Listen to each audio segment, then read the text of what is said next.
Pranam everyone. Last year I had promised I'll do a series of videos on some of the core tenets of Hinduism. I couldn't get to it last year, but hopefully I'll be able to do it now. So this is the first in the series. And the question I'm going to answer in this video is, what is the Hindu idea of God? Right? God. Okay.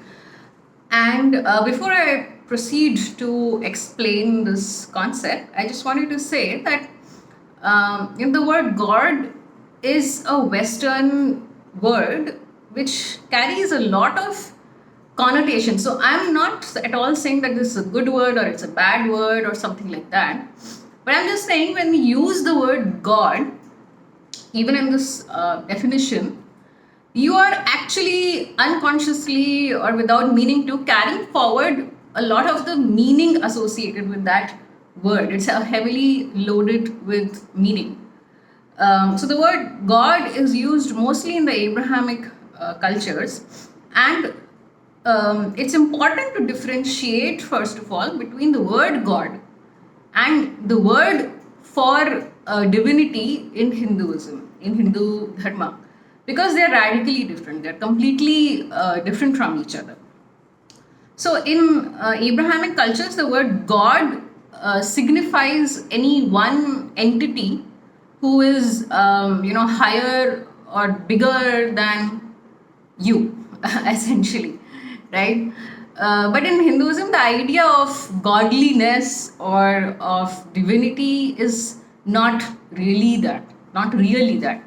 So, okay, now I'll explain what the Hindu idea of divinity is. So, that's why, although I'm using the word God in the beginning, I wanted to explain why I want to move away from the word God and move towards other words which actually capture the idea of Hindu, tenets.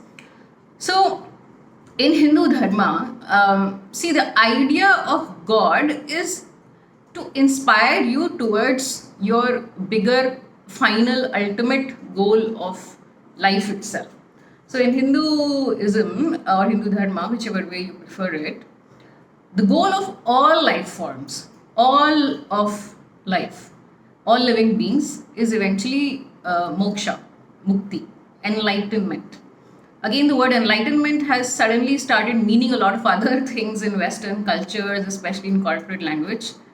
But the word enlightenment originally was supposed to mean moksha or jivan mukti, as it is originally captured in Hindu Shastras. So, all of life is supposed to move towards moksha through all their multiple janmas. And what is that moksha? That moksha is eventually realizing and getting established in the idea that you are God or that you are divine. So, essentially, in Hinduism, the idea of God or the idea of divinity itself is that everything is divine. And I have mentioned this particular idea many times in my previous videos also. I'm just expanding on it in more detail today.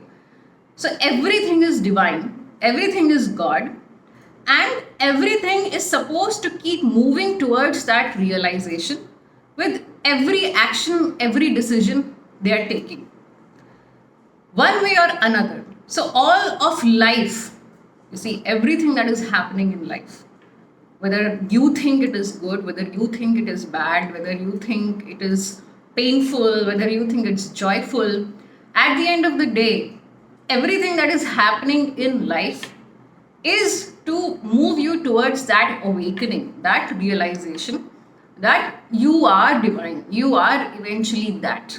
You are that is the most commonly understood or used Mahavakya, Tattvamasi. Tattvamasi means this, you are that, meaning you are divine.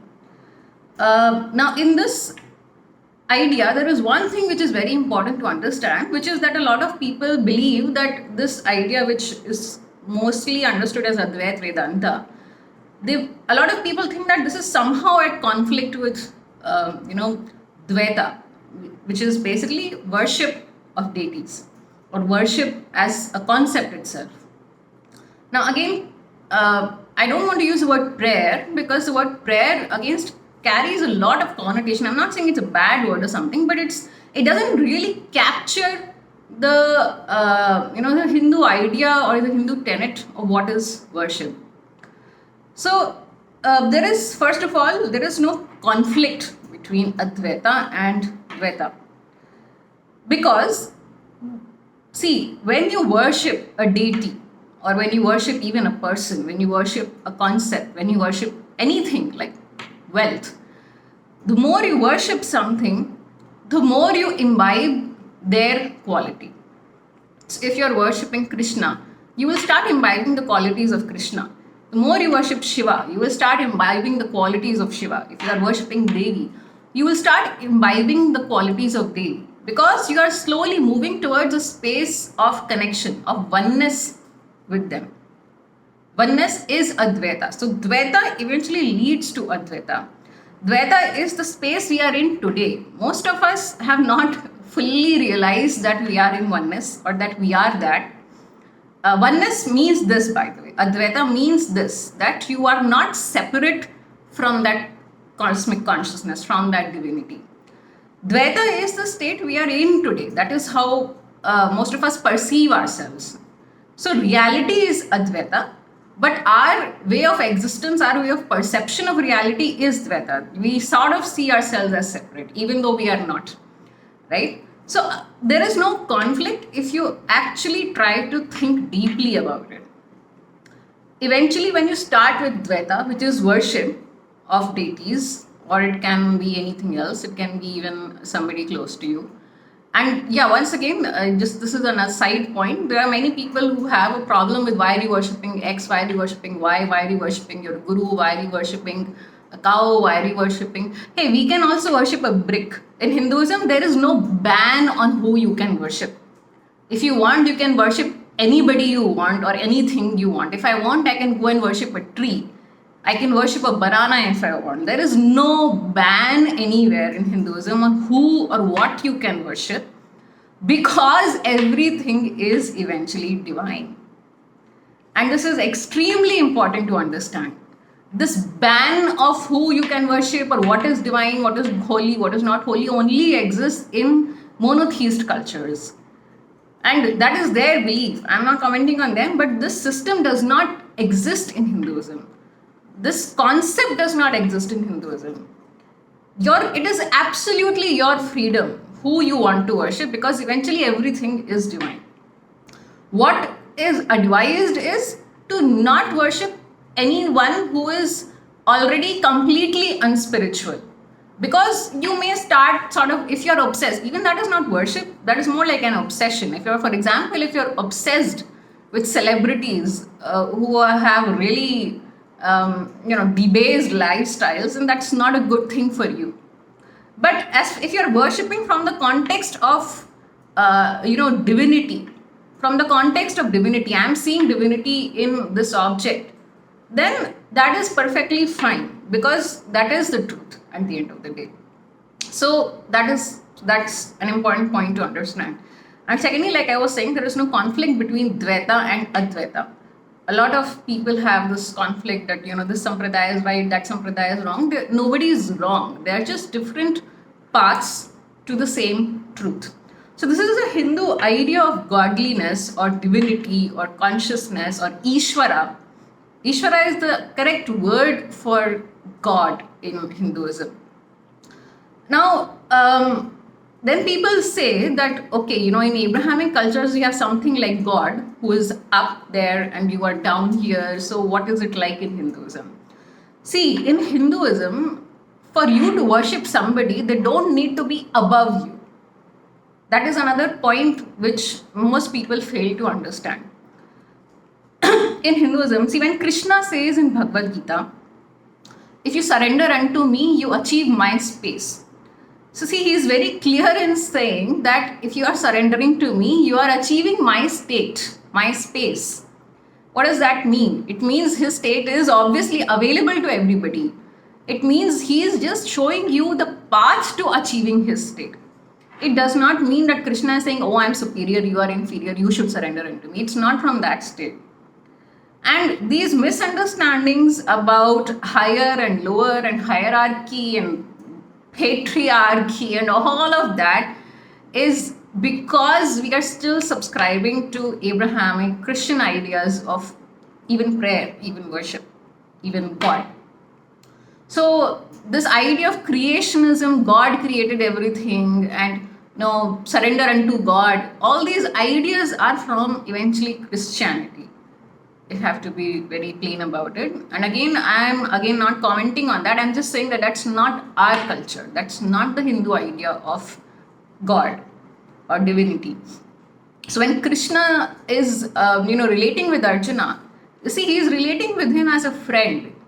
And this this concept, if you really think about it, it will feel very weird if you see it from an Abrahamic lens.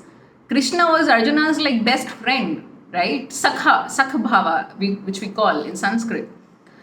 But Arjuna was a devotee of Krishna. Arjuna was worshipping Krishna. Arjuna was in complete surrender to Krishna when he delivered the Bhagavad Gita. So you see, you can have a really intimate, really friendly relationship with God. It does not have to be that somebody is higher and somebody is lower.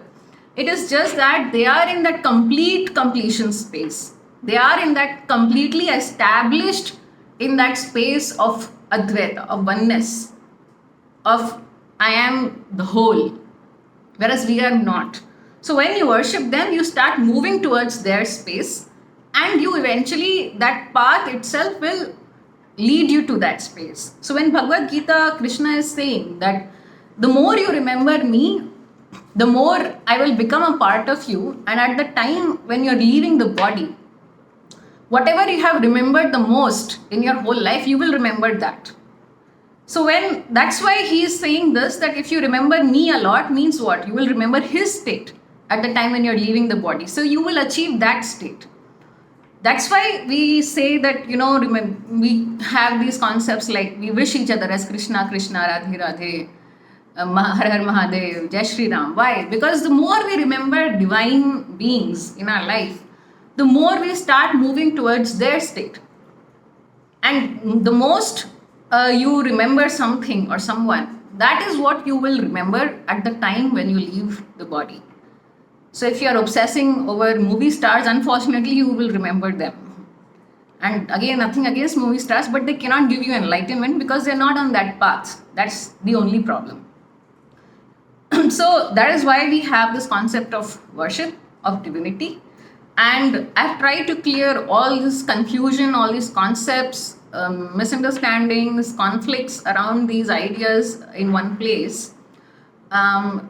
But if you still have further questions on this, please do leave comments. I will try to answer in further videos, or I may reply to your comment and answer it.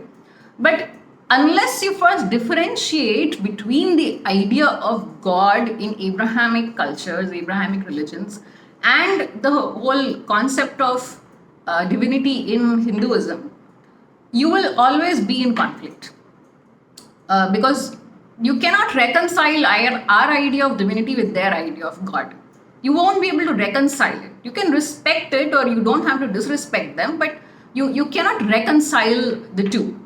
So it's important to differentiate the two in your head. It's not just about what you're saying, in your head. Every time you remember Krishna, you're like, I can achieve his state.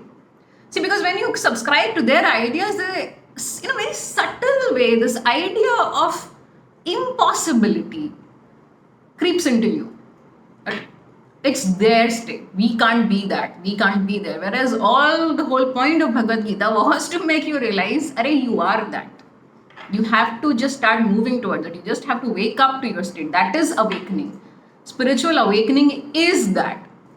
So if you want to be spiritual, if you believe you are spiritual, if you have spiritual seeking, then it's important for your spiritual growth. This is not about a comparison or comparative study of religions or something. It's important for your growth, for your remembrance, for your clarity. Because the more you remember you are that, every time you worship Krishna, every time you worship Shiva, or every time you worship Devi, you will move towards them. But if you worship them with that idea of impossibility, with those Christian ideas, you will automatically be blocking your own spiritual progress. So I hope this video answers the common questions on this topic. And thank you for watching. Thank you for listening to the podcast. For now.